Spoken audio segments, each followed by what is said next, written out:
High বন্ধুরা, welcome to my channel বং রিয়াকশানে।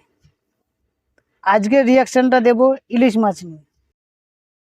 এই ইলিশ মাছ নিয়ে কিছুদিন যাবৎ বাংলাদেশের কিছু মাথা মোটা যারা বলেছিল আমাগো দেশের ইলিশ আমরাই খামু, ভারতে পাঠামু না, তো তাদেরকে বলতে চাই আজকে তোমাদের সরকার তোমাদের গালে জুতো মেরে ৩,০০০ টন ইলিশ ভারতে পাঠাচ্ছে।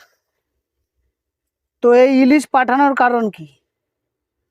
কারণ একটাই, আদানি গ্রুপের ৮০০ মিলিয়ন তোমাদের সরকার চোকাতে পারেনি। তো অতএব কারেন্ট বন্ধ, তোমরা সেই মাছ হিমঘরে রাখতে পারবে না। তো হিমঘরে না রাখার জন্য মাছ তো পচে যাবে। কি করব? শেষমেশ বেশিরভাগটাই ভারতে ইম্পোর্ট করে দাও, তাতে কিছু ডলার আসবে, দেশের উন্নতি হবে।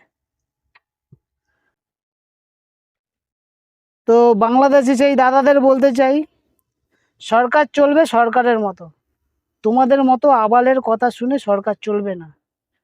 তোমরা যতই ছাগলের মতো লাফালাফি করো ভারত বয়কট ভারত বয়কট, কিন্তু এটা কোনোদিনই সম্ভব নয়। সেটা তোমাদের সরকার তোমাদের থেকে অনেক ভালো জানে। তো অতএব এই সমস্ত নিয়ম লাফালাফি না করে নিজেদের দেশে কি করে উন্নতি করা যায়, কিভাবে শান্তি ফিরানো যায়, সেদিকে নজর দেওয়াটা উচিত, এটা আমার ধারণা। তো বাকিটা কি করবে সেটা তোমাদের ব্যক্তিগত ব্যাপার। তো আশা করি ভিডিওটা ভালো লাগলো। ভালো লাগলে একটা লাইক করবেন, আর যার ভালো লাগবে না সে কমেন্টে জানাবেন। ধন্যবাদ।